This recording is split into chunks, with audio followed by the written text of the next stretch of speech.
Suamiku terus menukar obatku. Aku memilih diam, mengamati dalam bayang-bayang. Namun, saat ibu mertua tak sengaja meminumnya lalu ambruk, kepanikan meledak dan kebohongan terkuak. Aku sadar, pil itu hanya permulaan. Dia bukan sekadar mengganti obatku, dia sedang berusaha mengubah takdirku. Sebelum ceritanya dimulai, silakan tulis di kolom komentar dari daerah mana saja teman-teman yang menonton cerita ini. Jangan lupa like dan subscribe agar channel ini bisa semakin berkembang dan bisa mempersembahkan cerita yang lebih menarik lagi. Hujan di Jakarta Selatan sore itu terasa berbeda. Bukan sekadar guyuran air dari langit yang rutin membasahi bumi di bulan-bulan berakhiran, melainkan sebuah peringatan alam yang terasa mencekam. Langit di atas kawasan Menteng berubah menjadi abu-abu gelap, seolah menekan atap rumah megah tempatku tinggal. Suara guntur yang menggelegar di kejauhan serasi dengan detak jantungku yang tak beraturan. Aku berdiri di depan jendela dapur yang besar, menatap ke arah taman belakang yang kini tergenang air. Pohon mangga besar di sudut halaman bergoyang hebat diterpa angin kencang. Sore hari adalah waktuku untuk ritual yang paling tidak kusukai, namun paling krusial dalam hidupku, minum obat. Penyakit autoimun yang kuderita sejak 5 tahun lalu membuat tubuhku tak lagi sepenuhnya milikku. Ada hari-hari di mana sendiku terasa kaku seperti engsel pintu besi yang berkarat, dan ada hari-hari di mana kelelahan yang luar biasa menyerangku tanpa ampun, seolah-olah seluruh energiku disedot keluar oleh vakum raksasa. Obat-obatan inilah yang menjadi penyangga hidupku, jembatan yang menghubungkanku dengan kata normal. Aku berjalan menuju meja island marmer putih di tengah dapur. Di sana, sebuah wadah obat mingguan berbahan plastik transparan sudah tertata rapi. Ardi, suamiku yang selalu terlihat sempurna, adalah orang yang dengan telaten menyiapkan wadah ini setiap hari Minggu malam.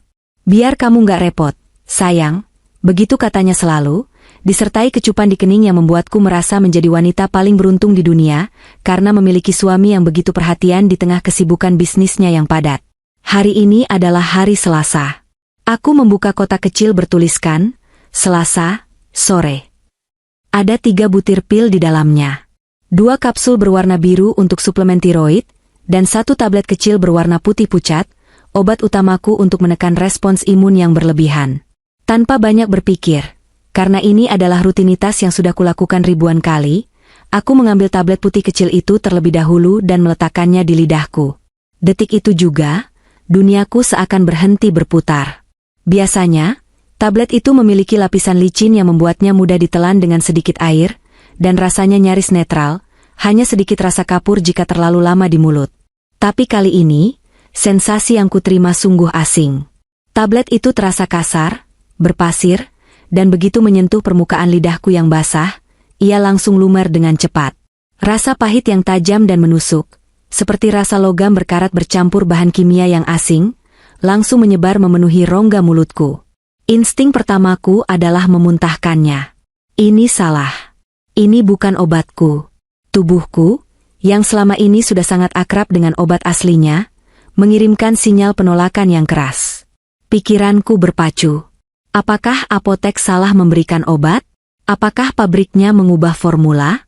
Belum sempat aku mengambil gelas untuk berkumur, pintu dapur terbuka. Ardi masuk dengan langkah ringan dan senyum lebarnya yang khas, senyum yang dulu membuatku jatuh cinta setengah mati. Dia masih mengenakan kemeja kerja yang lengannya digulung hingga siku, memperlihatkan jam tangan mewah yang kubelikan untuk ulang tahunnya bulan lalu. Di tangannya, ia membawa segelas air putih. Waktunya minum obat, Tuan Putri, ujarnya dengan nada riang yang terasa sedikit terlalu dibuat-buat di telingaku yang sedang panik. Aku lihat kamu belum bawa minum dari ruang tengah tadi, jadi aku bawakan. Jantungku berdegup kencang, bukan karena cinta, tapi karena ketakutan yang tiba-tiba merayap naik dari perutku. Kenapa dia datang tepat di detik aku memasukkan obat itu ke mulut? Kenapa senyumnya tidak mencapai matanya hari ini?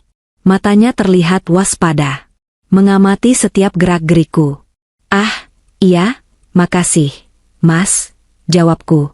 Suaraku terdengar sedikit serak, tercekat oleh rasa pahit yang semakin menjadi-jadi di lidahku. Aku berusaha sekuat tenaga untuk tidak menunjukkan ekspresi jijik atau curiga. Ayo diminum, nanti keburu lewat jamnya. Desaknya lembut, tapi ada nada urgensi yang tersembunyi di sana. Dia menyodorkan gelas air itu padaku. Otakku bekerja cepat dalam mode bertahan hidup. Jika aku memuntahkannya sekarang di depannya, dan ternyata dugaanku salah, aku akan terlihat seperti istri yang histeris dan tidak menghargai perhatian suami. Tapi jika dugaanku benar, dan aku menelannya, aku mungkin tidak akan melihat matahari terbit besok. Aku mengambil keputusan nekat.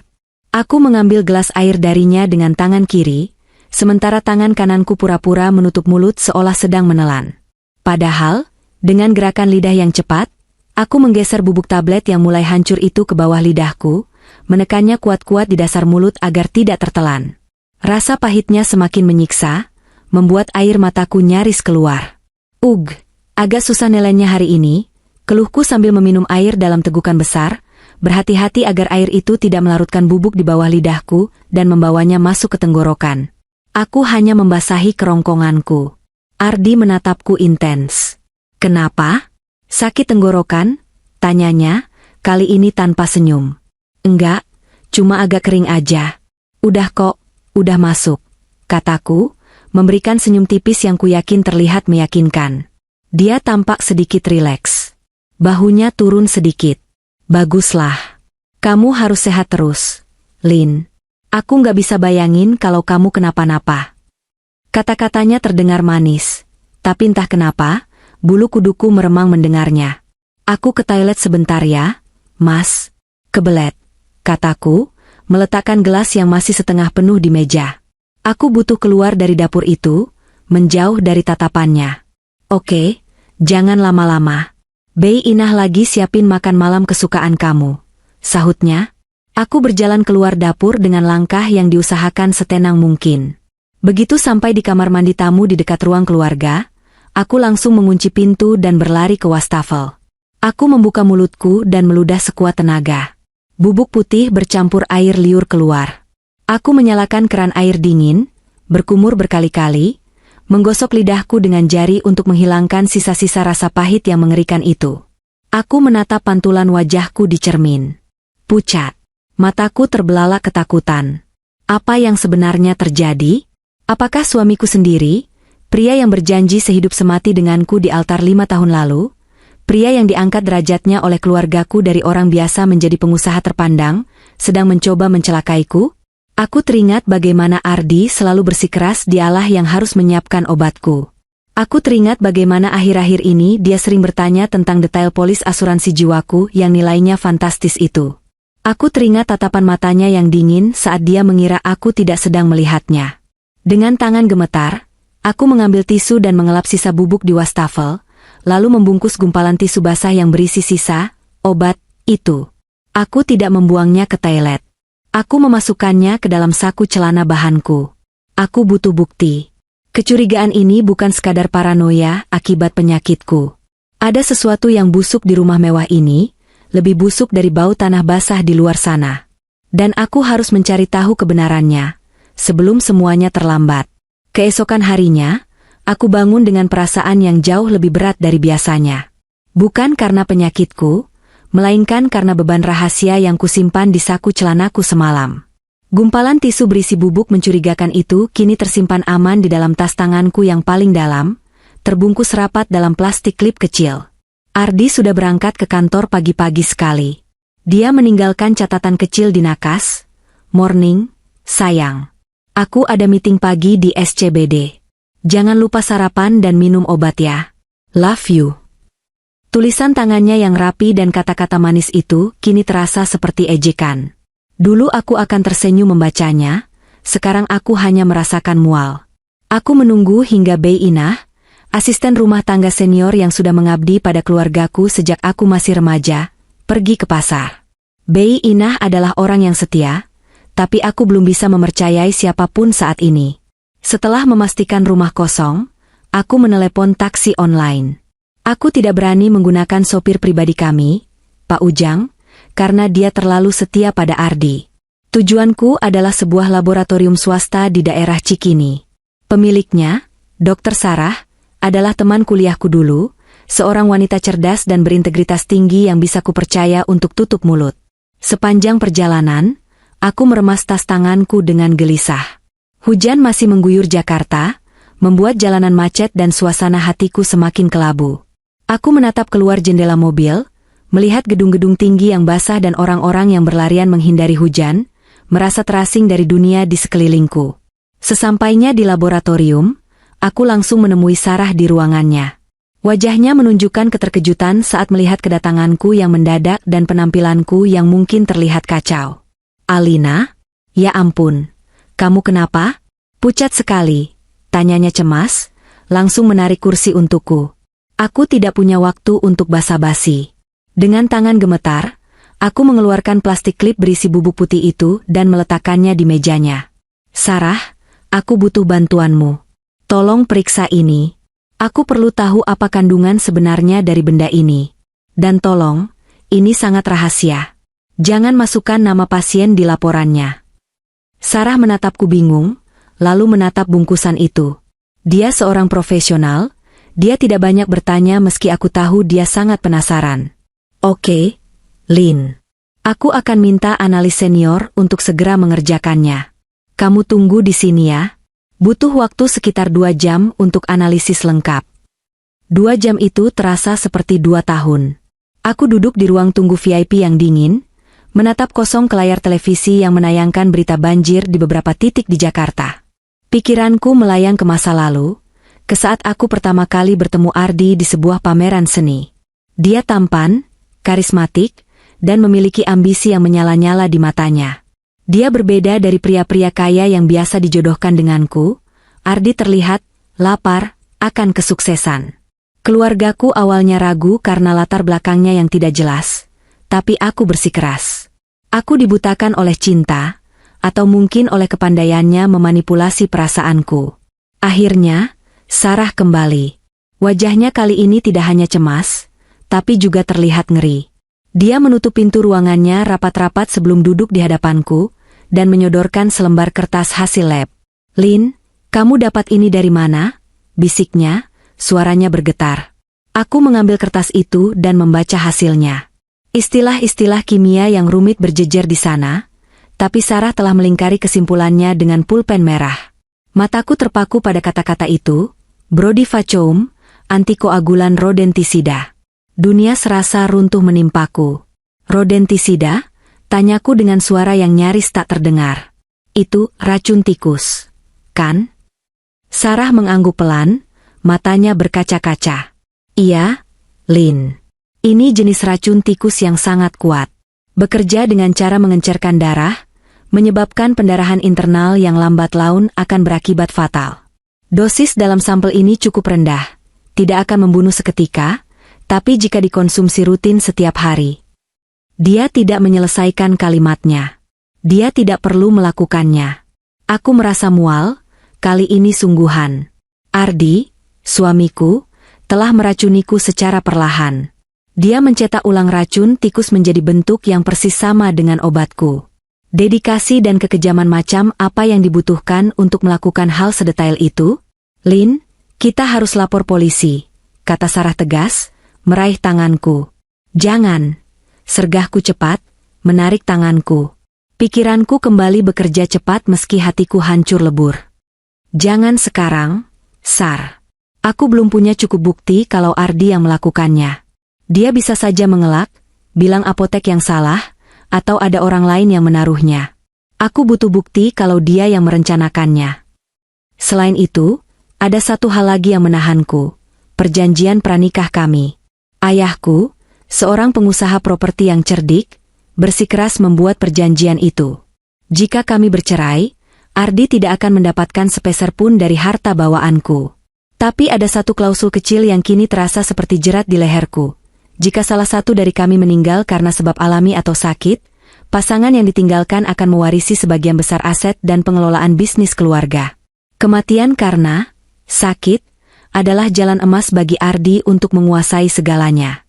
Jika aku lapor polisi sekarang dan gagal membuktikannya, dia akan semakin waspada atau bahkan melakukan tindakan yang lebih nekat. "Terus kamu mau apa? Kembali ke rumah itu dan membiarkan dia meracunimu lagi?" tanya Sarah frustrasi. Aku menggeleng, menghapus air mata yang sempat menetes. Tatapanku berubah keras. "Tidak. Aku tidak akan meminumnya lagi. Tapi aku akan membuatnya percaya kalau rencananya berhasil. Aku pulang ke rumah dengan tekad baru. Rasa sakit hati dan pengkhianatan telah berubah menjadi bahan bakar kemarahan yang dingin. Aku adalah putri dari seorang konglomerat yang membangun kerajaannya dari nol, darah petarung mengalir di nadiku. Ardi mungkin berpikir aku adalah istri yang rapuh dan penurut, tapi dia akan segera menyadari kesalahannya. Mulai sore itu, sandiwaraku dimulai. Saat Ardi pulang kerja, aku sedang duduk di sofa ruang tengah, berselimut tebal meskipun AC tidak terlalu dingin. Aku sengaja tidak menyisir rambutku dan membiarkan wajahku tanpa riasan agar terlihat kusam. "Lin, kamu kenapa? Sayang, kok pucat banget?" Ardi langsung menghampiriku, meletakkan tas kerjanya dan duduk di sampingku. Dia menyentuh keningku dengan punggung tangannya. Sentuhan yang dulu terasa hangat kini membuatku jijik. "Gak tahu nih, Mas," jawabku lemah, mendesah pelan. Kepalaku pusing banget dari siang. Terus rasanya badan lemes semua, kayak gak ada tenaga. Aku melihat kilatan kepuasan yang sangat samar di matanya, sebelum dia dengan cepat menggantinya dengan ekspresi khawatir yang terlatih. "Aduh, kasihan istriku. Mungkin efek obatnya lagi kenceng ya? Atau kamu kecapean?" "Mungkin," kataku lirih. Aku mengambil sisir yang sengaja kuletakkan di meja, lalu menyisir rambutku perlahan. Aku menarik segenggam rambut rontok yang sudah kusiapkan sebelumnya dari sela-sela sisir, dan menunjukkannya padanya dengan wajah sedih. "Lihat deh, Mas. Rambutku rontoknya makin parah. Aku takut." Ardi menatap gumpalan rambut itu. Dia tampak terpesona. "Tenang, sayang. Itu pasti cuma fase sementara. Nanti juga tumbuh lagi. Kamu jangan stres ya, nanti malah makin parah sakitnya." Dia kemudian berdiri, bergegas menuju dapur.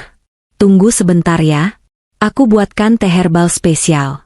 Temanku baru bawakan dari Tiongkok. Katanya bagus banget buat balikin stamina dan detoks racun di tubuh." Detoks racun. Betapa ironisnya kata-kata itu keluar dari mulutnya. Tak lama kemudian, dia kembali membawa secangkir teh yang mengepul dengan aroma rempah yang kuat. Dia duduk di sampingku, meniup teh itu perlahan sebelum menyodorkannya ke bibirku. "Ayo diminum, selagi hangat. Ini pasti bikin kamu enakan," bujuknya dengan nada yang sangat lembut, seperti sedang membujuk anak kecil. Aku menatap cairan keruh di dalam cangkir itu. Apalagi yang dia masukkan ke dalamnya? Arsenik? Sianida dosis rendah? Aku tidak tahu.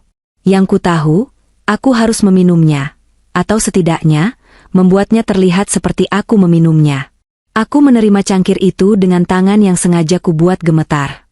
Aku mendekatkannya ke bibir, membiarkan uapnya menerpa wajahku. Ardi menatapku lekat-lekat, antisipasi terpancar jelas di wajahnya. Dia menungguku menelan, perhatiannya yang mematikan. Ini adalah permainan catur, dan aku baru saja menjalankan bidak pertamaku. Minggu pagi datang dengan langit yang masih menyisakan mendung, seolah matahari enggan menjadi saksi atas kebusukan yang terjadi di rumah ini. Ardi sudah bangun lebih awal dari biasanya.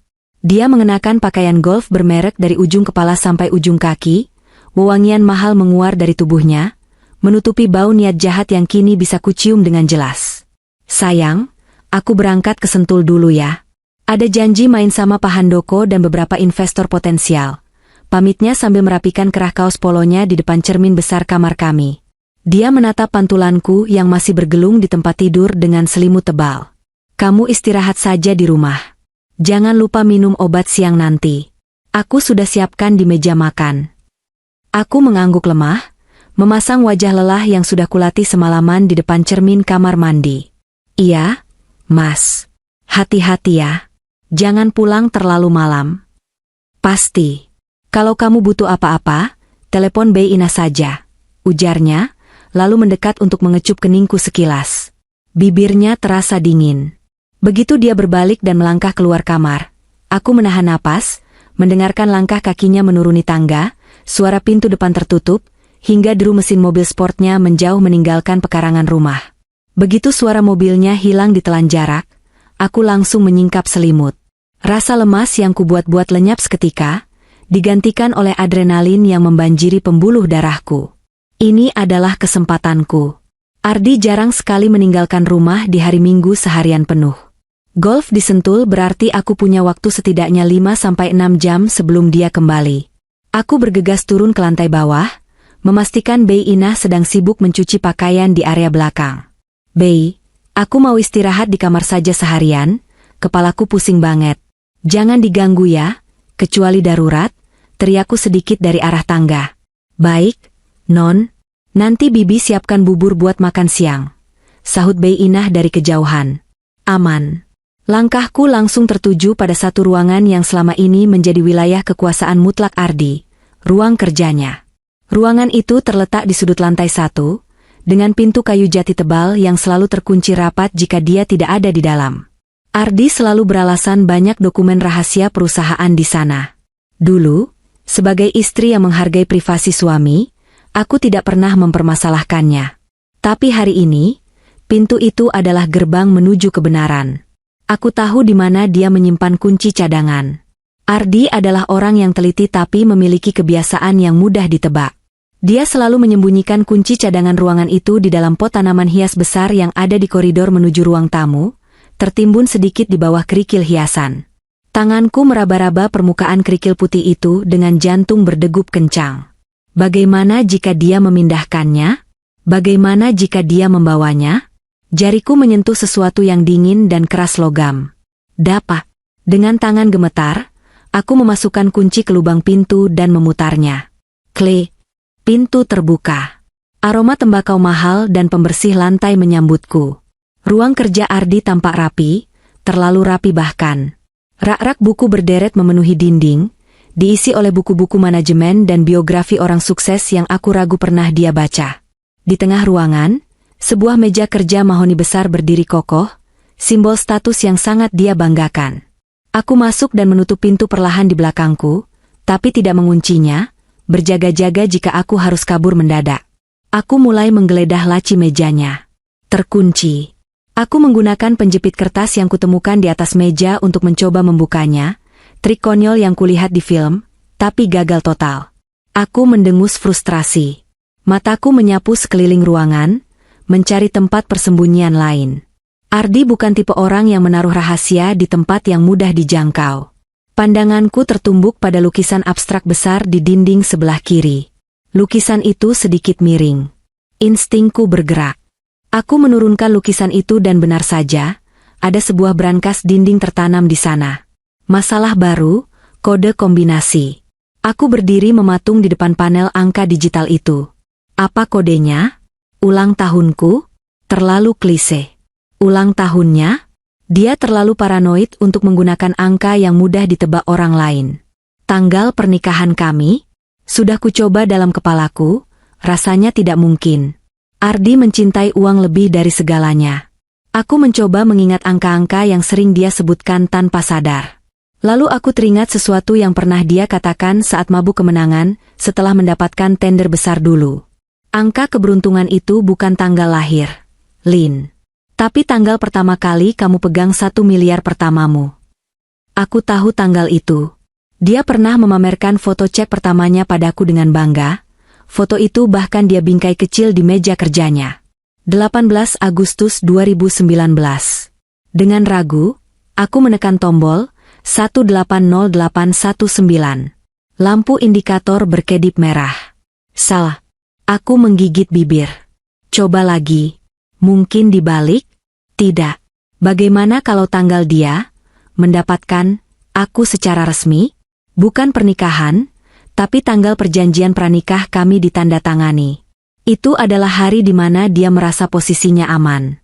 Tanggal 12 Mei 2020. Aku menekan 120520. Bip. Lampu berubah hijau. Mekanisme pengunci berbunyi klik berat. Pintu brankas terbuka perlahan. Hatiku mencelos melihat isinya.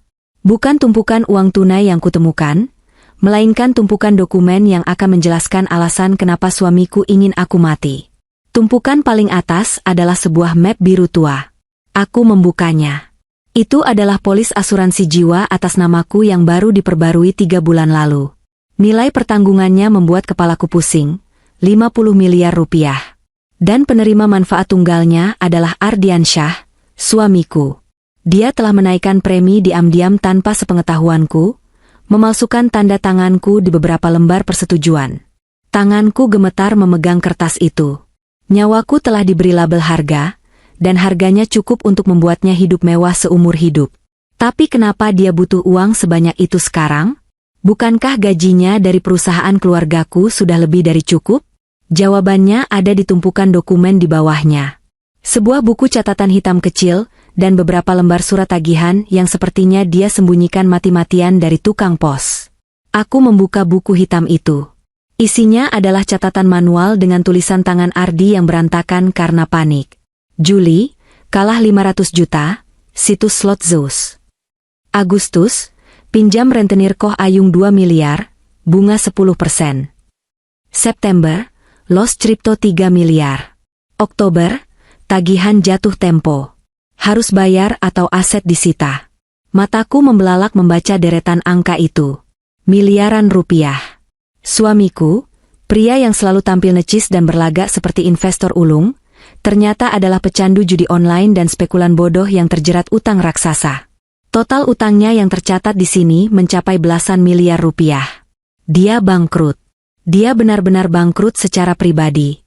Aku menemukan juga surat ancaman dari penagih utang ilegal yang diselipkan di halaman belakang buku itu. Bahasanya kasar dan mengancam keselamatan fisik. Pantas saja dia terlihat gelisah akhir-akhir ini. Pantas saja dia ingin aku mati cepat. Kematianku adalah tiket lotrenya. Dengan uang asuransi dan warisan yang akan dia kelola jika aku mati, sakit, dia bisa melunasi semua utang ini dan kembali menjadi orang kaya baru yang sombong. Rasa jijik merayap naik ke kerongkonganku. Aku meletakkan kembali buku itu dengan tangan yang terasa kotor. Jadi, selama ini, cinta dan perhatiannya hanyalah investasi jangka panjang. Obat-obatan yang dia tukar dengan racun itu adalah usahanya untuk mencairkan aset. Aku bukan istri baginya, aku adalah sapi perah yang harus disembelih karena dia butuh dagingnya sekarang. Aku segera memotret semua dokumen itu dengan ponselku. Halaman demi halaman, bukti demi bukti. Setelah selesai, aku mengembalikan semuanya ke posisi semula, persis seperti sedia kala. Menutup brankas, memasang kembali lukisan. Namun, bukti foto saja tidak cukup. Aku butuh bukti dia melakukan aksinya. Dari saku celanaku, aku mengeluarkan 3 kotak kecil yang kupesan secara online melalui akun samaran minggu lalu, dan baru tiba kemarin sore, lewat kurir instan yang kutemui diam-diam di gerbang komplek. Kamera pengintai mini. Bentuknya seperti sekrup hitam kecil dan sensor asap. Aku memasang satu di rak buku, tersembunyi di antara deretan ensiklopedia tebal, mengarah langsung ke meja kerjanya. Satu lagi aku bawa keluar. Aku melangkah cepat ke dapur, memasang kamera bentuk sekrup itu di sudut atas lemari kabinet, menyorot langsung ke area tempat dia biasa menyiapkan obat-obatan dan minumanku. Dan satu lagi kupasang di ruang tengah, diselipkan di sela-sela hiasan dinding. Kamera-kamera ini terhubung langsung ke aplikasi tersembunyi di ponselku yang dilindungi kata sandi ganda. Sekarang, setiap gerakannya, setiap kali dia meracik racun itu, setiap kali dia tersenyum licik saat aku tidak melihat, semuanya akan terekam. Aku kembali ke kamar tidur dengan napas terengah-engah tapi hati yang puas. Aku membungkus diriku kembali dengan selimut, mengatur napas, dan menunggu. Ardi mungkin pemain judi yang nekat, tapi dia tidak sadar bahwa dia baru saja bertaruh melawan orang yang salah. Dia pikir dia memegang kartu as, padahal aku baru saja mengintip seluruh kartu di tangannya. Rumah besar ini terasa semakin dingin. Di luar, hujan mulai turun lagi, memukul-mukul jendela kamar seperti ketukan palu hakim yang siap menjatuhkan vonis. Aku memejamkan mata, bukan untuk tidur, tapi untuk membayangkan wajah Ardi saat nanti dia sadar bahwa kemenangannya hanyalah ilusi.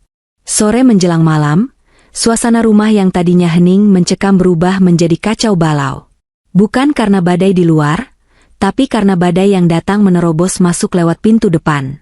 Sebuah mobil Alphard hitam berhenti di pekarangan, dan dari dalamnya keluarlah sosok yang paling tidak ingin kutemui dalam kondisi seperti ini. Ibu Ratna, ibu mertuaku. Dia datang dari Surabaya tanpa kabar, tanpa peringatan. Ini khas Ibu Ratna. Baginya, rumah anaknya adalah rumahnya juga, dan dia berhak datang kapan saja untuk melakukan inspeksi mendadak. Alina, ya ampun, rumah kok sepi begini kayak kuburan. Suaranya yang melengking langsung memenuhi ruang tamu begitu pintu dibuka oleh Bei Inah yang tergopoh-gopoh.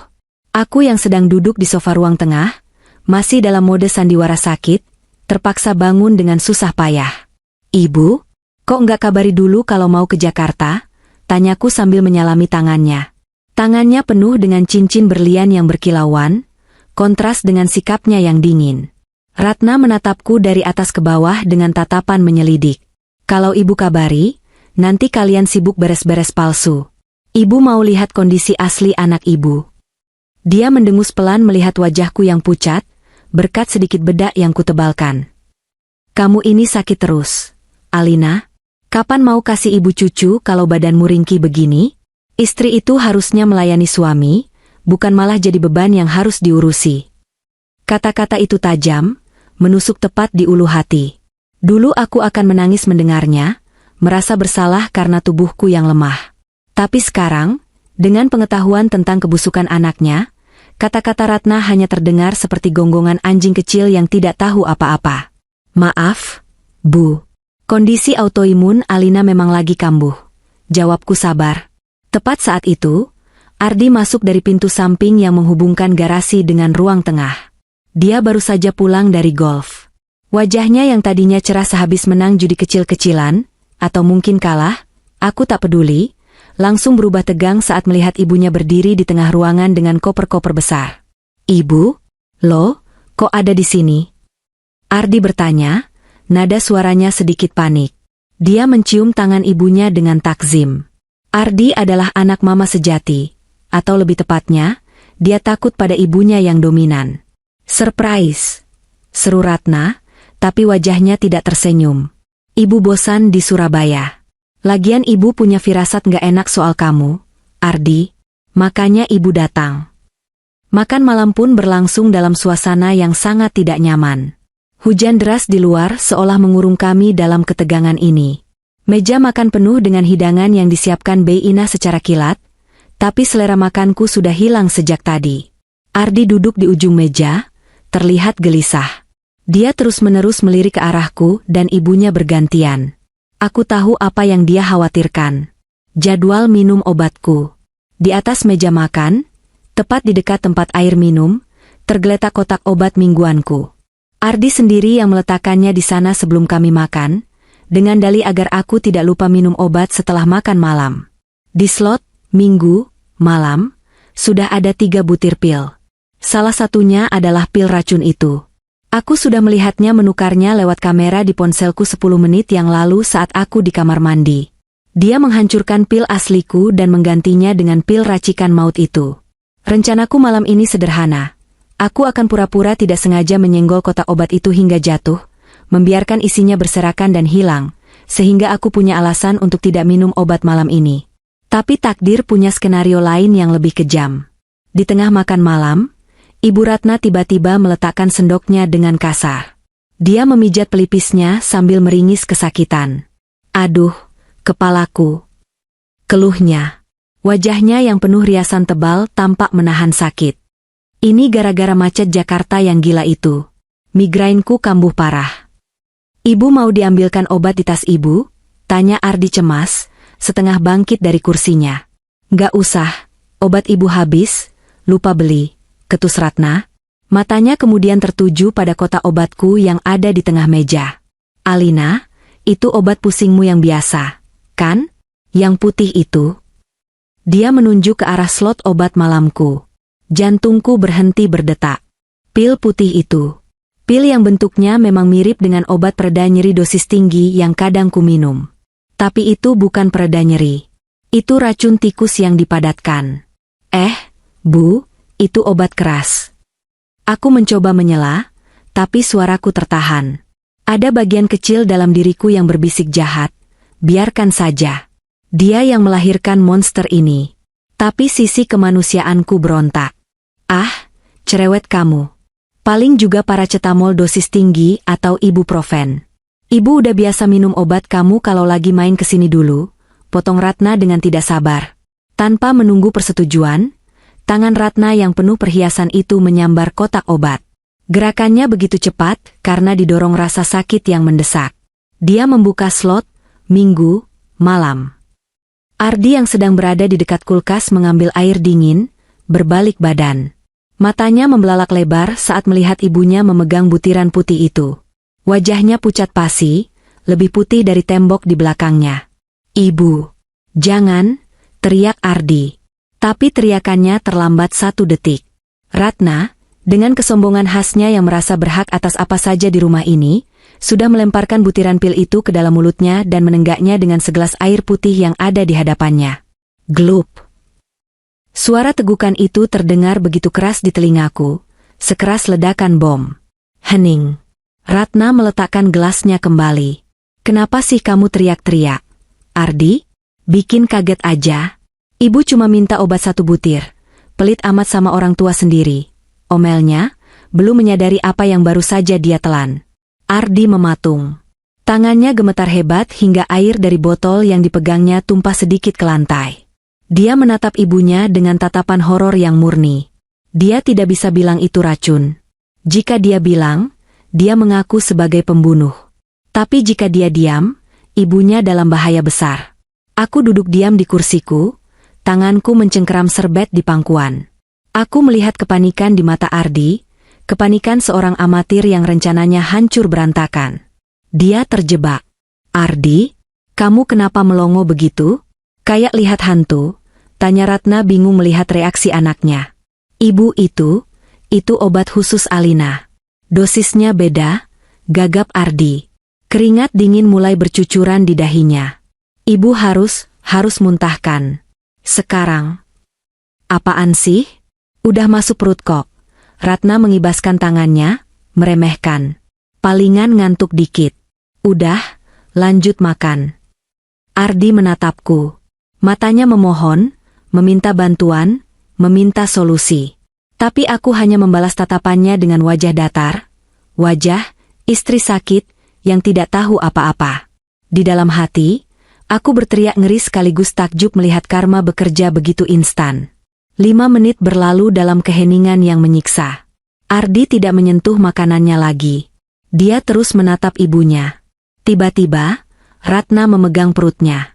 Wajahnya yang angkuh berubah menjadi ekspresi kebingungan. "Aduh, kok perut ibu panas ya? Mual banget." "Bu?" Ardi langsung melompat dari kursinya. Ratna mulai terbatuk.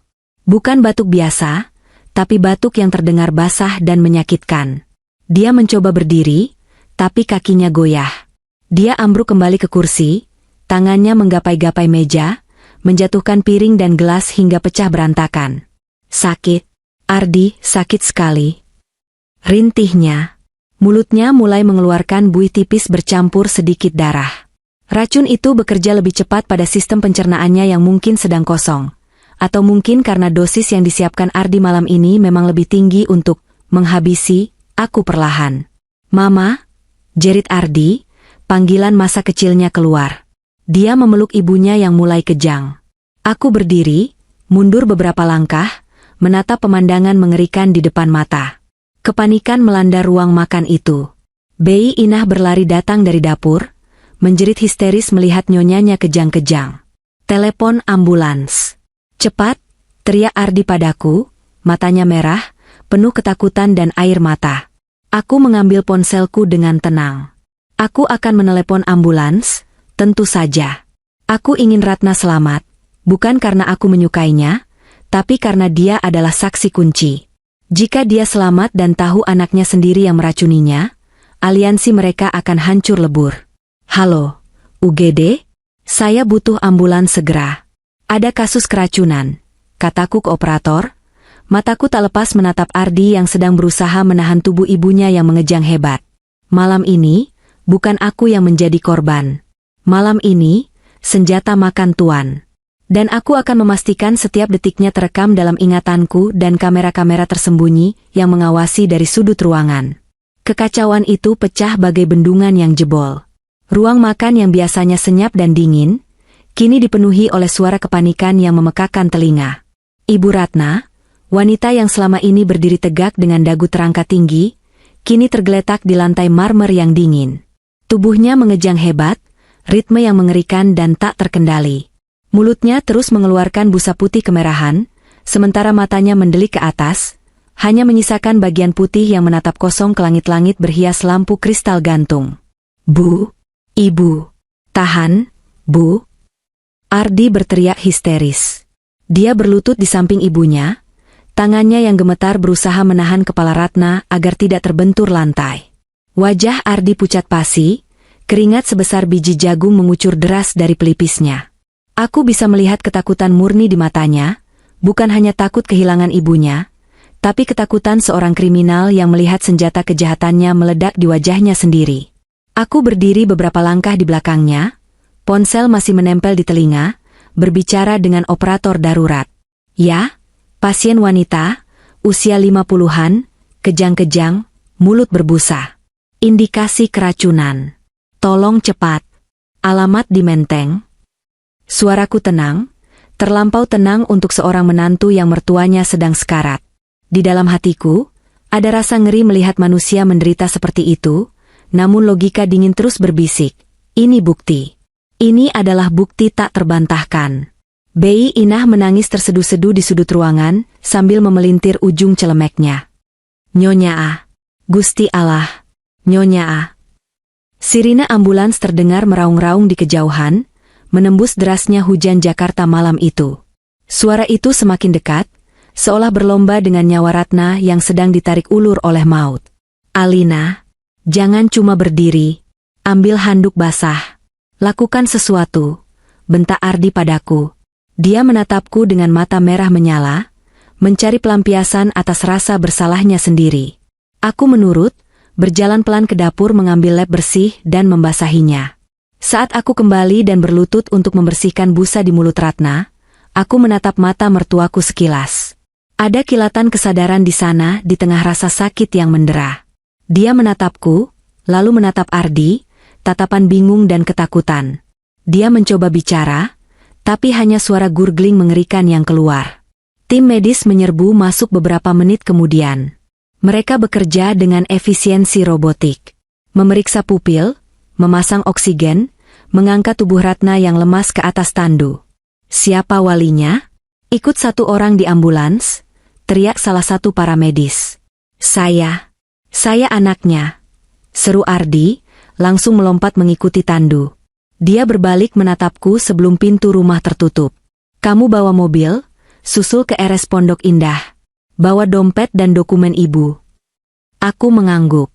Begitu ambulans melesat pergi dengan raungan sirine yang membelah malam, keheningan kembali menyelimuti rumah. Aku berdiri di tengah ruang makan yang berantakan. Pecahan piring porselen mahal berserakan di dekat kursi Ratna, bercampur dengan tumpahan makanan dan air. Aku tidak langsung pergi. Aku melangkah ke meja makan, tempat kotak obat itu masih tergeletak terbuka. Dengan hati-hati, aku mengambil tisu, memungut sisa remah pil yang mungkin tercecer di meja tempat Ratna tadi mengambilnya, dan memasukkannya ke dalam plastik klip kecil yang selalu kubawa. Bukti forensik tambahan. "Bayi Inah," panggilku pelan. Bayi Inah menoleh dengan wajah basah air mata. "Bereskan pecahan piringnya saja. Jangan sentuh kotak obat atau gelas bekas ibu minum. Biar itu nanti saya yang urus. Bibi kunci pintu, jaga rumah." Setelah itu, aku mengambil kunci mobilku. Bukan mobil keluarga yang disewakan sopir, tapi mobil pribadiku yang jarang kupakai. Aku melaju membelah jalanan Jakarta yang basah. Hujan deras menghantam kaca depan mobil, wiper bergerak panik ke kiri dan kanan, seirama dengan pikiranku yang menyusun rencana selanjutnya. Ardi pasti akan mencoba menutupi ini. Dia tidak punya pilihan lain. Jika dokter tahu ini racun tikus, polisi akan terlibat. Ardi harus berbohong, dan aku harus ada di sana untuk menangkap basah kebohongan itu. Sesampainya di UGD RS Pondok Indah, suasana kacau tapi terkendali. Bau antiseptik yang tajam langsung menusuk hidungku, bau yang selalu mengingatkanku pada masa-masa aku dirawat karena penyakitku. Aku melihat Ardi sedang mondar-mandir di depan pintu ruang resusitasi. Kemejanya yang mahal kusut, ada noda muntahan ibunya di lengan bajunya. Dia terlihat seperti orang gila. "Gimana ibu, Mas?" tanyaku saat menghampirinya. Ardi tersentak kaget. "Lagi ditangani dokter. Mereka lagi bilas lambung, jawabnya dengan suara bergetar. Dia meremas rambutnya sendiri. Gimana ini bisa kejadian? Lin, kenapa ibu minum obat itu? Mas kan lihat sendiri, ibu maksa, jawabku datar. Tapi mas, itu obat apa sebenarnya? Kenapa reaksinya separah itu? Obatku nggak pernah bikin kejang. Ardi membeku. Dia menatapku, mencari tanda-tanda kecurigaan di wajahku. Tapi aku memasang topeng terbaikku, wajah istri yang bingung dan polos. Itu, mungkin obatnya bereaksi sama makanan yang ibu makan tadi. Atau ibu punya alergi yang kita nggak tahu, elaknya cepat. Kamu jangan ngomong aneh-aneh ke dokter ya. Nanti malah jadi panjang urusannya. Kasihan ibu kalau harus diperiksa polisi segala macam saat lagi sakit begini. Ah, disitulah dia. Manipulasinya mulai bekerja. Menggunakan rasa kasihan pada ibunya untuk menutupi kejahatannya. 1 jam berlalu. Pintu ruang tindakan terbuka. Seorang dokter pria paruh-baya dengan wajah serius keluar, melepas maskernya. Dokter Gunawan, aku mengenalnya sekilas karena dia dokter senior penyakit dalam di sini. Ardi langsung menyambar dokter itu. Dok, gimana ibu saya? Dia selamat, kan? Dokter Gunawan menghela napas panjang. Ibu Ratna sudah stabil, untungnya Anda membawanya tepat waktu. Kami sudah melakukan gastrik lavage, bilas lambung, dan memberikan arang aktif. Tapi, dokter itu menatap Ardi tajam. Kami menemukan residu zat kimia yang sangat keras di lambungnya. Ini bukan keracunan makanan biasa, dan jelas bukan efek samping obat pusing standar. Gejala klinis dan baunya mengarah pada rodentisida jenis antikoagulan. Racun tikus. Wajah Ardi berubah menjadi abu-abu. Racun tikus. Benar. Kami wajib melaporkan kasus seperti ini ke polisi karena ada indikasi percobaan bunuh diri atau tindakan kriminal. Lanjut Dokter Gunawan tegas. Tunggu, dok. Tunggu sebentar. Ardi menarik lengan dokter itu, menyeretnya sedikit menjauh ke sudut koridor yang lebih sepi, di dekat mesin penjual minuman otomatis. Dok, tolong, kita bicara sebentar, bisik Ardi, tapi suaranya yang mendesak masih bisa kudengar sayup-sayup. Aku tidak diam di tempat. Aku pura-pura berjalan menuju toilet yang arahnya melewati mereka, lalu berhenti di balik pilar besar, mengaktifkan fitur perekam suara di ponselku yang kusembunyikan di balik tas tangan. Dengar, dok, suara Ardi terdengar panik dan memohon. Ini pasti salah paham. Ibu saya itu sudah tua, mungkin dia salah ambil barang di dapur. Kalau ini jadi kasus polisi, nama baik keluarga kami hancur. Ibu saya sosialita terpandang. Tolonglah, dok. Ini prosedur, Pak Ardi. Saya tidak bisa. Saya bisa bantu renovasi sayap kiri rumah sakit ini, dok. Atau donasi pribadi untuk yayasan dokter, potong Ardi cepat. Berapa? 500 juta? 1 miliar? Asal di laporan medis tertulis ini, reaksi alergi aku terhadap seafood atau salah obat biasa. Tolong, dok. Ibu saya pasti juga nggak mau ini jadi heboh di media. Hening sejenak. Aku menahan napas. Detik-detik yang menentukan integritas seorang dokter dan nasib suamiku. Pak Ardi, ini sangat tidak etis. Suara dokter itu terdengar ragu, tapi tidak menolak sekeras tadi. Uang 1 miliar adalah jumlah yang menggoda, bahkan untuk dokter senior. Ardi adalah negosiator ulung dalam keadaan terdesak. Ayolah, dok, demi kemanusiaan. Ibu saya sudah selamat, itu yang penting. Jangan tambah beban dia dengan penyelidikan polisi. Saya jamin tidak ada yang menuntut. Saya anak tunggalnya. Istri saya juga tidak akan bicara apa-apa. Tolong bantu saya. Aku mendengar helaan napas berat lagi. Baik, tapi kalau kondisi beliau memburuk, saya angkat tangan. Saya akan tulis ini sebagai shock anafilaktik akibat alergi obat yang tidak diketahui. Tapi Bapak harus urus administrasinya segera.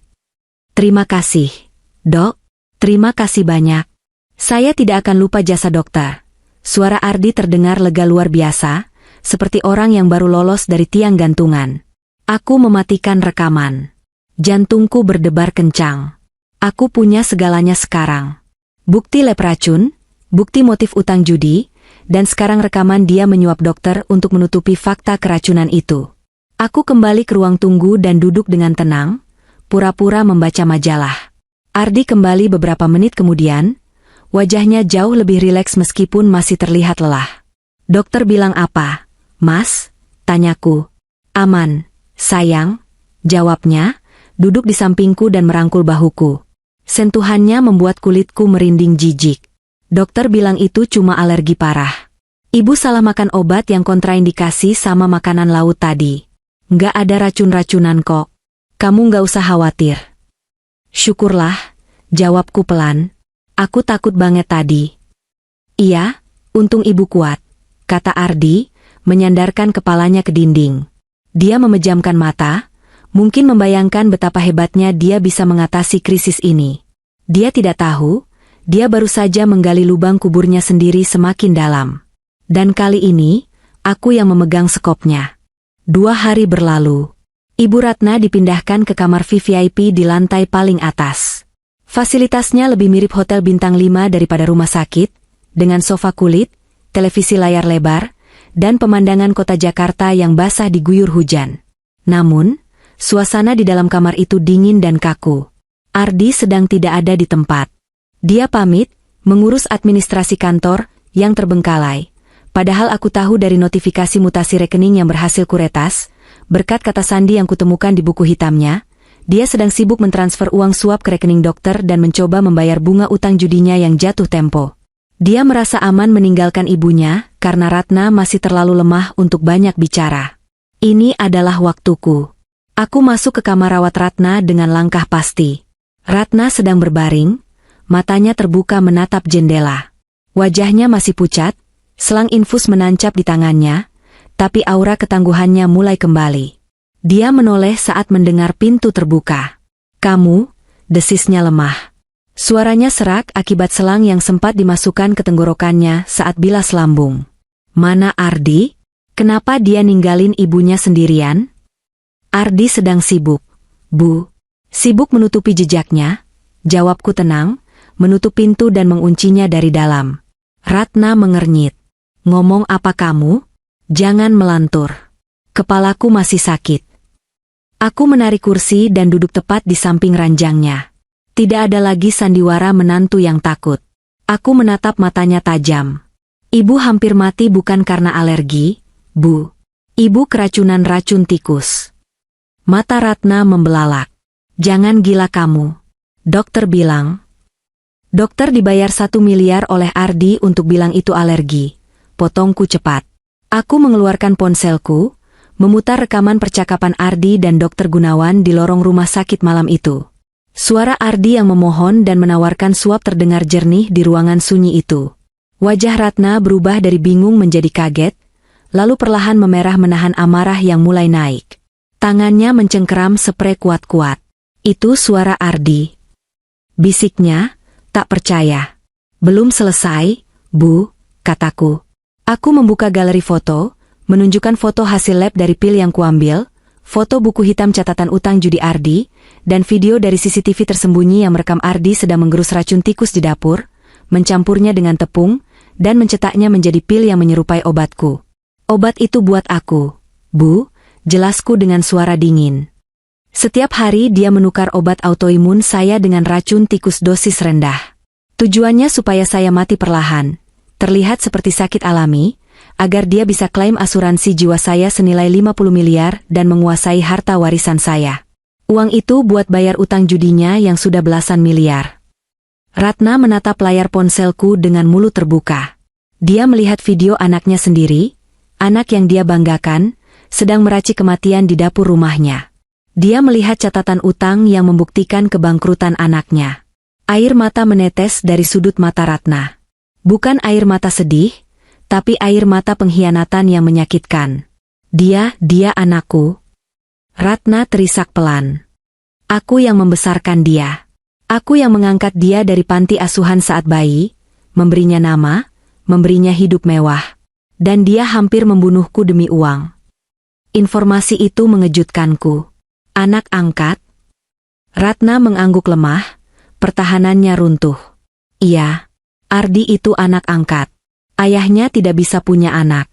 Kami merahasiakan ini dari semua orang, termasuk dia, supaya dia merasa jadi pewaris sah. Aku menyayanginya lebih dari anak kandung. Aku selalu membelanya di depan keluargamu yang merendahkannya. Aku selalu menekanmu supaya jadi istri yang baik buat dia. Ternyata aku memelihara ular. Napas Ratna memburu. Monitor detak jantung di sebelahnya berbunyi lebih cepat. Aku memegang tangannya. Tangan wanita yang dulu sering menunjuk-nunjuk wajahku dengan angkuh, kini terasa dingin dan rapuh dalam genggamanku. Dia tidak peduli pada ibu, sama seperti dia tidak peduli pada saya, kataku tegas. Saat ibu kejang-kejang, yang dia takutkan bukan ibu mati, tapi dia takut ketahuan. Dia bahkan tidak mencegah ibu minum obat itu, karena takut rencananya terbongkar di depan saya. Ratna memejamkan mata, menarik napas panjang, lalu membukanya lagi. Kali ini, tidak ada lagi kesedihan di sana. Yang ada hanya api kemarahan yang dingin, sama seperti api yang ada di dalam diriku. Ibu Ratna adalah seorang wanita besi.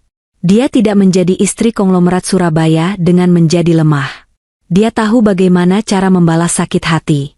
Apa rencanamu, Alina? Tanyanya. Suaranya tidak lagi serak, tapi tajam dan penuh otoritas. Dia menatapku bukan lagi sebagai menantu yang tidak berguna, tapi sebagai sekutu. Saya punya semua bukti untuk memenjarakannya seumur hidup. Tapi itu terlalu mudah, jawabku. Saya mau dia merasakan kehilangan segalanya.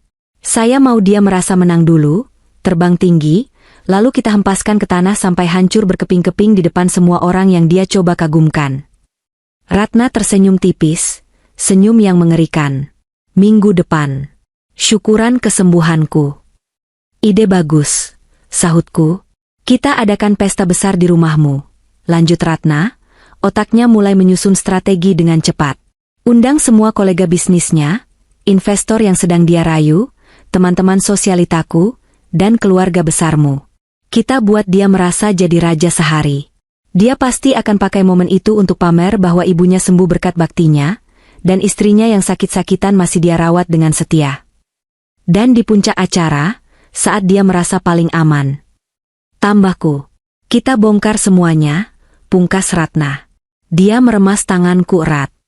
Alina, maafkan ibu selama ini. Ibu buta. Ibu pikir kamu yang tidak pantas buat Ardi. Ternyata Ardi yang tidak pantas hidup. Kita lupakan masa lalu, Bu. Sekarang fokus kita satu, Ardi, kataku. Pintu kamar terbuka tiba-tiba. Kami berdua tersentak, tapi dengan cepat mengubah ekspresi. Ratna kembali memejamkan mata pura-pura tidur, dan aku duduk tegak seolah sedang menjaga pasien. Ardi masuk dengan wajah lelah tapi tersenyum. Dia membawa sekeranjang buah besar. Hai, sayang. Ibu gimana? Udah bangun? Aku menoleh, memberikan senyum tipis. Tadi sempat bangun sebentar, minum air, terus tidur lagi. Kayaknya masih lemas banget. Ardi meletakkan keranjang buah di meja, lalu berjalan mendekati ranjang. Dia mengelus tangan ibunya. Cepat sembuh ya, Bu. Ardi sayang ibu. Di balik kelopak matanya yang terpejam, aku tahu Ratna sedang menahan gejolak jijik yang luar biasa. Dan aku, yang duduk di belakang Ardi, menatap punggung suamiku dengan tatapan predator. Nikmatilah hari-hari terakhirmu sebagai pria bebas, Mas. Karena dua wanita yang paling kau remehkan, kini sedang merajut jaring untuk menangkapmu. Mas, panggilku lembut. Ibu tadi sempat ngigau pas bangun. Katanya dia mau adakan syukuran kalau sembuh nanti. Pengajian dan makan malam besar di rumah. Wajah Ardi berbinar. Pesta berarti kesempatan networking, kesempatan cari investor baru untuk menutupi utangnya sebelum asuransi cair. Ide bagus. Kita harus turuti kemauan ibu. Biar ibu senang dan cepat pulih. Aku yang akan urus semuanya. Iya, Mas. Kamu memang anak yang berbakti, pujiku. Ardi tersenyum lebar, bangga. Dia tidak sadar, dia baru saja menyetujui eksekusi mati bagi reputasi dan masa depannya sendiri. Seminggu kemudian, rumah kami di Menteng bertransformasi menjadi panggung sandiwara termegah yang pernah ada. Ardi, dengan semangat yang meluap-luap, telah menyulap ruang tamu dan taman belakang menjadi venue pesta yang mewah. Tenda-tenda dekoratif berwarna putih gading terpasang rapi di taman untuk menghalau sisa-sisa gerimis, lampu-lampu gantung kristal tambahan disewa untuk memberikan kesan glamor, dan catering terbaik di Jakarta didatangkan untuk memanjakan lidah para tamu. Malam itu, Ardi merasa dirinya adalah raja dunia. Dia mengenakan setelan jas bespoke dari desainer ternama, rambutnya ditata rapi dengan pomade mahal, dan senyum itu begitu lebar hingga nyaris menyentuh telinga. Dia bergerak lincah dari satu tamu ke tamu lain, menyalami kolega bisnis, investor potensial, dan kerabat jauh dengan kepercayaan diri yang meluap. Di matanya, malam ini adalah malam penobatannya kembali. Dengan ibunya yang sembuh dan istrinya yang setia mendampingi meski sakit, dia membangun narasi sempurna tentang seorang pria keluarga yang tangguh dan layak dipercaya memegang dana investasi miliaran rupiah. Aku berdiri di dekat tangga, mengamati semuanya dengan perasaan yang sulit dijabarkan. Ada rasa muak yang mendalam melihat kepalsuan ini, tapi ada juga debaran adrenalin yang memabukkan karena tahu bahwa jam pasir Ardi tinggal menyisakan butiran-butiran terakhir. Malam ini, aku mengenakan gaun panjang berbahan sutra warna champagne pucat. Pilihan warna ini disengaja. Di bawah sorotan lampu kuning hangat, warna ini membuat kulitku terlihat lebih pucat, mendukung peranku sebagai istri yang rapuh dan sakit-sakitan. Aku membiarkan rambutku tergerai sedikit berantakan, dan make-up artis sewaan, yang sudah kubayar lebih untuk tutup mulut, telah memberiku sapuan bedak yang membuat kantung mataku terlihat lebih gelap. "Sayang, kamu cantik sekali," bisik Ardi yang tiba-tiba muncul di sampingku, melingkarkan tangannya di pinggangku. Cengkeramannya posesif. "Tapi ingat, jangan terlalu banyak berdiri. Nanti kalau kamu pingsan, acara bisa rusak. Duduk saja di sofa utama, biar orang-orang datang menyalamimu." "Iya, Mas. Aku kuat kok demi ibu," jawabku dengan suara lirih yang kubuat bergetar. "Bagus. Ingat, ada Pak Haryo dari grup investasi batubara datang. Kalau dia tanya soal kesehatanmu, bilang saja kamu membaik berkat perawatan aku. Dia suka sosok family man," instruksinya cepat sebelum kembali melesat menyambut tamu lain. Aku menahan keinginan untuk meludah. Baginya, aku hanyalah alat marketing. Properti hidup untuk meyakinkan investor. Tamu-tamu mulai memadati ruangan. Aroma parfum mahal bercampur dengan bau bunga sedap malam yang menghiasi setiap sudut ruangan. Musik jazz instrumental mengalun lembut dari band akustik di sudut ruangan, menciptakan ambience yang elegan. Namun, di antara para tamu berjas dan bergaun malam itu, ada beberapa sosok yang tidak Ardi kenali, namun sangat ku kenal. Di dekat meja prasmanan, seorang pria berbadan tegap dengan batik lengan panjang yang tampak sedikit kaku sedang berpura-pura mengambil sate ayam. Itu adalah Kompol Bayu, kenalan lama ayahku, yang membawa tim reserse berpakaian preman. Mereka menyamar sebagai kerabat jauh dari pihak keluargaku di Surabaya.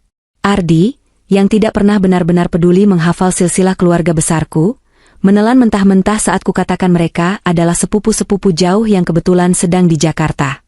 Tepat pukul 8 malam, bintang utama acara muncul. Ibu Ratna didorong masuk menggunakan kursi roda, sebuah properti dramatis yang kami sepakati, padahal dia sudah cukup kuat berjalan. Ratna tampil memukau meski terlihat sedikit kurus. Dia mengenakan kebaya bludru hitam dengan bros emas besar di dada, rambutnya disanggul rapi. Wajahnya dipoles make-up yang menyembunyikan sisa-sisa pucat akibat racun, namun matanya memancarkan ketajaman yang membuat siapapun yang bertatapan dengannya merasa terintimidasi. Ardi bergegas menghampiri kursi roda ibunya, berlutut sejenak untuk mencium tangan Ratna di depan semua orang, sebuah gestur teatrikal yang memancing decak kagum para tamu. "Selamat datang kembali, Ibunda Ratu," ujar Ardi lantang, memastikan semua orang mendengar. "Rumah ini hampa tanpa ibu." Ratna tersenyum. Senyum yang sangat tipis, nyaris tak terlihat. Dia mengelus kepala Ardi pelan. "Terima kasih, Ardi. Ibu senang bisa melihat wajahmu malam ini." Untuk terakhir kalinya sebagai orang bebas, tambah Ratna dalam hati, pesan yang tersirat lewat tatapan matanya yang dingin namun luput dari perhatian Ardi yang sedang mabuk pujian. Acara berlanjut ke sesi utama. Ardi naik ke panggung kecil di depan ruangan. Dia mengambil mikrofon, mengetuknya pelan, meminta perhatian. Ruangan perlahan senyap. Semua mata tertuju padanya. Ardi berdiri tegak di bawah sorot lampu spotlight, wajahnya berseri-seri. Di belakangnya, sebuah layar proyektor besar putih terbentang. Sedianya akan menampilkan slideshow foto-foto kenangan keluarga dan momen kebersamaan kami selama Ibu Ratna sakit, yang sudah disiapkan Ardi dengan tim multimedianya. Selamat malam, bapak-bapak, ibu-ibu, dan segenap keluarga yang saya cintai. Ardi memulai pidatonya dengan suara bariton yang meyakinkan. Malam ini adalah malam yang penuh berkah. Seperti yang kita tahu, seminggu yang lalu, badai menghantam keluarga kami. Ibu saya tercinta, Ibu Ratna, tiba-tiba jatuh sakit parah. Dokter sempat pesimis, tapi berkat doa dan usaha keras, beliau ada di sini bersama kita. Tepuk tangan meriah membahana. Ardi menunduk sedikit, menikmati riuh tepuk tangan itu seperti seorang aktor menerima standing ovation. Dan tentu saja, lanjut Ardi, mengarahkan tangannya padaku yang duduk di sofa sebelah Ibu Ratna, istri saya tercinta, Alina. Meski dia sendiri sedang berjuang melawan penyakit autoimunnya yang berat, dia tetap setia mendampingi ibu. Alina adalah inspirasi saya. Ketegarannya mengingatkan saya bahwa dalam bisnis maupun hidup, kita tidak boleh menyerah. Aku tersenyum kaku. Perutku mulas mendengar kemunafikan level dewa ini. Dia menggunakan penyakit yang dia perparah sendiri sebagai bahan pidato motivasi. Maka dari itu, saya ingin mempersembahkan sebuah video kenangan kecil. Sebuah tribut untuk dua wanita hebat dalam hidup saya. Silakan, seru Ardi, memberi isyarat pada operator di belakang. Lampu ruangan diredupkan. Musik berubah menjadi instrumental piano yang sentimental. Semua mata tertuju ke layar proyektor. Detik pertama, layar menampilkan foto pernikahan kami. Penonton ria. Detik kedua, foto Ibu Ratna menggendong Ardi kecil, yang sebenarnya foto palsu karena dia diadopsi saat sudah balita, tapi tak ada yang tahu. Detik ketiga, layar berkedip. Glitch. Ardi menoleh sedikit ke belakang, bingung. Ada masalah teknis sedikit sepertinya. Candanya, mencoba mencairkan suasana. Tiba-tiba, layar berubah hitam total. Lalu, sebuah video dengan kualitas night vision hitam putih muncul. Gambarnya tajam dan jelas. Itu adalah dapur rumah ini. Di dalam video, terlihat sosok Ardi. Dia mengenakan piyama, berdiri di depan meja island. Jam digital di sudut video menunjukkan pukul 2 dini hari, 2 minggu yang lalu. Suara di ruangan itu lenyap seketika. Hening yang mencekam. Di layar, Ardi terlihat mengeluarkan sebuah toples dari laci tersembunyi. Dia menuangkan butiran-butiran kasar ke dalam sebuah cobek batu kecil. Dia mulai menggerus. Suara krek, krek, krek dari gerusan batu itu terdengar diperbesar lewat sound sistem ruangan yang canggih, menggema mengerikan di telinga semua orang. Ardi di panggung mulai gelisah. Matikan. Itu salah video. Matikan, teriaknya pada operator. Tapi operator itu tidak ada di sana. Kursinya kosong. Aku yang memegang kendali lewat tablet di pangkuanku, tersembunyi di balik tas pestaku. Video terus berlanjut. Ardi di layar mengambil tepung, mencampurnya dengan bubuk hasil gerusan tadi, lalu dengan telaten menggunakan alat pencetak pil manual kecil. Dia mencetak pil-pil putih bulat. Setelah itu, dia mengambil botol obatku yang asli, membuang isinya ke wastafel, dan menggantinya dengan pil racikan itu. Wajah Ardi di layar terlihat sangat fokus, tapi kemudian dia tersenyum. Dia mengangkat botol obat itu seolah bersulang pada bayangannya sendiri di jendela. Mati pelan-pelannya, sayang biar asuransinya cair mulus, gumam Ardi di video itu. Suaranya kecil, tapi mikrofon kamera tersembunyi menangkapnya dengan cukup jelas untuk membuat seluruh ruangan menahan napas. Di dunia nyata, wajah Ardi berubah menjadi putih kertas. Dia menerjang ke arah laptop yang terhubung ke proyektor, berusaha mencabut kabelnya. Tapi sebelum dia sampai, video berganti. Kini muncul foto-foto dokumen. Catatan utang judi online. Total loss, 15 miliar rupiah. Surat tagihan rentenir dengan ancaman pembunuhan. Dan terakhir, rekaman suara percakapannya dengan Dr. Gunawan. Berapa? 500 juta? 1 miliar? Asal di laporan medis tertulis ini reaksi alergi. Suara itu menggelegar di seluruh ruangan. Para tamu mulai berbisik riuh. Beberapa kolega bisnis Ardi berdiri dengan wajah jijik. Pak Haryo, investor batubara itu, membanting gelas minumannya ke meja dan menatap Ardi dengan tatapan membunuh. Ardi berdiri mematung di tengah panggung. Kabel proyektor sudah dia cabut, tapi terlambat. Gambarnya sudah hilang, tapi kebenarannya sudah telanjang. Itu editan, teriak Ardi panik. Suaranya pecah, tinggi dan histeris. Dia menunjuk ke layar kosong. Itu deepfake. AI. Sekarang zaman AI. Ada orang yang mau menjatuhkan saya. Itu fitnah. Dia berlari turun dari panggung, menghampiri Pak Haryo. Pak, Bapak percaya saya kan? Itu saingan bisnis yang bikin. Mana mungkin saya racuni istri sendiri? Saya cinta Alina. Pak Haryo menepis tangan Ardi kasar. Jangan sentuh saya. Kamu sakit jiwa. Ardi berbalik, matanya liar mencari dukungan. Dia melihat ibunya. Ratna duduk tenang di kursi rodanya, menatap Ardi tanpa ekspresi. Ibu bilang ke mereka. Ibu tahu kan Ardi sayang ibu? Ardi yang bawa ibu ke rumah sakit. Itu video palsu, Bu. Ardi bersimpuh di kaki ibunya, memegang lutut Ratna. Perlahan, Ratna mencondongkan tubuhnya ke depan. Dia menatap mata anak angkat yang dibesarkannya itu. Dengan gerakan perlahan namun penuh tenaga, Ratna menampik tangan Ardi dari lututnya. Lepaskan tangan kotormu dari kakiku, ucap Ratna. Suaranya tidak keras, tapi terdengar jelas di keheningan ruangan. Dia tidak menggunakan mikrofon, tapi wibawanya mengisi seluruh aula.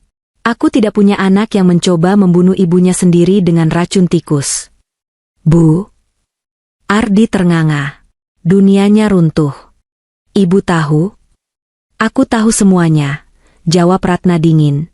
Dan aku yang minta video itu diputar. Ardi mundur, terhuyung-huyung seperti orang mabuk. Dia menabrak meja prasmanan, menjatuhkan piring-piring. Dia terpojok. Tatapannya kemudian jatuh padaku. Aku masih duduk di sofa, menatapnya lurus. Perlahan, aku berdiri. Aku tidak lagi membungkuk. Aku tidak lagi memegangi kepalaku. Aku berdiri tegak, setegak tiang beton. Aku mengambil tisu basah dari tasku, lalu dengan gerakan tenang, aku menghapus bedak tebal di wajahku, memperlihatkan rona kulitku yang sebenarnya, kulit yang sehat karena seminggu ini aku tidak meminum racunnya dan mengonsumsi vitamin dosis tinggi. Kamu. Desis Ardi. Kamu nggak sakit. Sakitku memang ada, Mas, jawabku lantang, tapi racunmu yang bikin aku sekarat. Dan sekarang, racun itu sudah tidak ada di tubuhku. Ardi meraung marah. Dia menyadari dia telah ditipu mentah-mentah. Wajah tampannya terdistorsi oleh kemurkaan. Dia menerjang ke arahku, tangannya mengepal siap memukul. Dasar istri jalang. Kau jebak aku. Para tamu wanita menjerit. Tapi Ardi tidak pernah sampai menyentuhku. Dua pria berbatik yang tadi berdiri di dekat prasmanan bergerak secepat kilat. Kompol Bayu menangkap lengan Ardi, memuntirnya ke belakang punggung dengan teknik kuncian polisi yang efisien. Ardi terjerembab ke lantai, wajahnya menghantam karpet mahal yang dia beli dengan kartu kreditku. Ardiansyah, Anda kami tangkap atas dugaan percobaan pembunuhan berencana terhadap saudari Alina dan Ibu Ratna, serta penipuan dan penggelapan dana. Suara Kompol Bayu terdengar tegas dan formal saat dia memborgol tangan Ardi di belakang punggung. Malam pesta yang seharusnya menjadi penobatan sang raja palsu, berakhir menjadi eksekusi publik bagi harga dirinya. Di luar, guntur menggelegar, seolah langit Jakarta ikut memalu-palu vonis untuk suamiku. Keriuhan pesta telah berubah menjadi TKP, tempat kejadian perkara. Para tamu sudah dievakuasi keluar secara teratur, meninggalkan bisik-bisik yang akan menjadi headline gosip Jakarta selama berbulan-bulan ke depan. Reputasi Ardi bukan hanya hancur, ia telah menjadi debu. Ardi masih di lantai, meronta-ronta seperti binatang liar yang terperangkap. Borgol perak mengikat tangannya erat, tapi mulutnya masih bebas menyemburkan bisa. Lepasin gue, kalian gak punya bukti kuat. Itu video ilegal. Gak bisa dipakai di pengadilan, teriaknya. Dia menatapku dengan mata yang memancarkan kebencian murni. Tidak ada lagi topeng suami penyayang. Inilah wajah aslinya, wajah seorang sosiopat yang terdesak. Alina, kamu pikir kamu bisa menang? Tanpa aku, kamu cuma wanita sakit-sakitan yang gak bisa urus bisnis. Kamu butuh aku. Aku berjalan mendekatinya. Sepatu hak tinggiku beradu dengan lantai marmer. Tak, tak, tak, sebuah irama kemenangan yang tenang.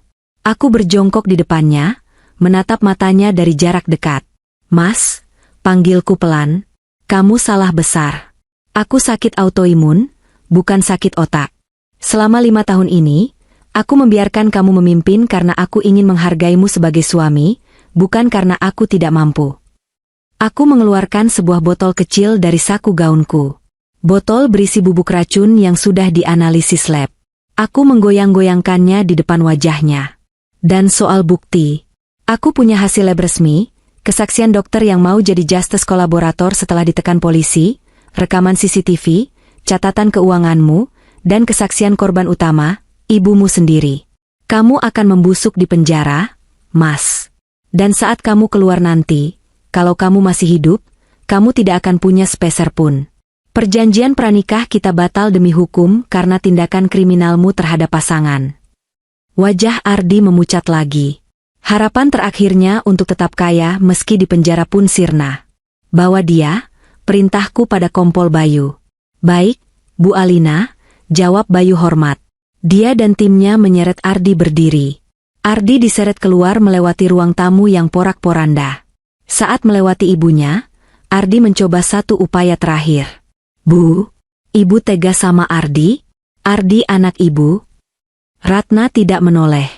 Dia sedang sibuk membetulkan letak selendangnya, seolah-olah suara Ardi hanyalah gangguan kecil seperti dengungan lalat. Sikap tak acuh itu adalah pukulan terberat bagi narsisisme Ardi. Dia menjerit frustrasi saat didorong masuk ke dalam mobil polisi di halaman depan. Sirine biru berputar-putar, memantul di dinding rumah megah yang basah oleh hujan, menandai berakhirnya era Ardi di rumah ini. Setelah mobil polisi pergi, dan tamu terakhir serta petugas forensik selesai mengambil barang bukti tambahan, rumah itu menjadi sangat sunyi. Hanya tersisa aku, Ibu Ratna, dan Bey Inah yang sedang menyapu pecahan gelas dengan tangan gemetar di sudut ruangan. Ibu Ratna menghela napas panjang. Dia terlihat lelah, usianya yang tua tiba-tiba terlihat jelas di wajahnya. Topeng besi yang dia pakai sepanjang malam akhirnya retak. Sudah selesai, gumamnya. Sudah selesai, Bu. Jawabku. Ratna menatapku. Kamu hebat, Alina. Aku salah menilaimu. Kamu lebih kuat dari baja. Saya belajar dari yang terbaik. Jawabku tulus, memberikan penghormatan kecil padanya. Ratna tersenyum kecut. Aku akan kembali ke Surabaya besok pagi. Rumah ini, terlalu banyak kenangan buruk sekarang. Aku perlu menenangkan diri. Kamu, apa yang akan kamu lakukan? Aku menatap sekeliling ruangan yang mewah tapi terasa asing ini. Saya akan renovasi total, Bu. Atau mungkin saya jual dan beli tempat baru. Yang jelas, saya akan ambil alih kembali kendali perusahaan ayah. Saya akan buktikan kalau saya mampu, tanpa Ardi, tanpa siapapun. Ratna mengangguk. Dia mengulurkan tangannya. Aku menyambutnya. Kali ini, jabat tangan kami hangat. Jabat tangan antara dua penyintas. Jaga dirimu, Nak. Kalau butuh bantuan di Surabaya, telepon ibu. Terima kasih, Bu. Ibu juga. Bey Inah mendorong kursi roda Ibu Ratna menuju kamar tamu di lantai bawah untuk istirahat. Aku sendirian sekarang. Aku melangkah menuju pintu kaca besar yang mengarah ke balkon lantai 2. Hujan sudah reda, menyisakan aroma tanah basah petricor yang kuat dan menyegarkan. Udara malam Jakarta yang biasanya penuh polusi terasa bersih, setelah dicuci hujan badai. Aku berdiri di balkon, menatap taman di bawah. Lampu-lampu tenda pesta sudah dimatikan, menyisakan kegelapan yang menenangkan. Di tanganku, aku masih memegang botol obat palsu terakhir yang sempat kuselamatkan dari brankas Ardi sebagai kenang-kenangan, atau peringatan. Aku mengingat 5 tahun terakhir. Janji manis, manipulasi halus, rasa sakit fisik yang ternyata buatan, dan ketakutan yang mencekam. Semuanya berputar di kepalaku seperti film lama yang pitanya terbakar. Ardi mencoba menulis takdirku. Dia ingin epilog ceritaku adalah sebuah nisan marmer dengan tulisan, istri tercinta yang mati muda. Tapi dia lupa. Pena itu milikku. Aku mengangkat botol itu tinggi-tinggi. Di bawah sinar bulan yang mulai mengintip dari balik awan, botol itu berkilat. Selamat tinggal, Ardi. Selamat tinggal, Alina yang lemah, bisikku pada angin malam. Aku melemparkan botol itu sekuat tenaga. Botol itu melayang membentuk lengkungan parabola, lalu jatuh hilang ditelan semak-semak gelap di taman bawah. Tidak ada suara pecah. Hanya suara buk pelan saat botol itu mendarat di tanah basah, terkubur bersama ambisi busuk suamiku. Aku menarik napas panjang, mengisi paru-paruku dengan oksigen yang terasa lebih manis dari biasanya. Besok, aku akan ke kantor pengacara untuk mengurus perceraian. Lusa, aku akan ke kantor pusat untuk RUPS luar biasa. Aku punya banyak pekerjaan. Penyakit autoimunku masih ada. Dia akan selalu ada, tapi dia bukan lagi vonis mati atau alasan untuk bersembunyi. Dia hanyalah satu bagian kecil dari diriku. Aku berbalik, meninggalkan balkon, dan masuk kembali ke dalam rumah. Aku menutup pintu kaca itu rapat-rapat, menguncinya, dan berjalan menuju sakelar lampu utama. Klik. Lampu padam. Kegelapan yang damai menyelimuti. Aku tersenyum dalam gelap,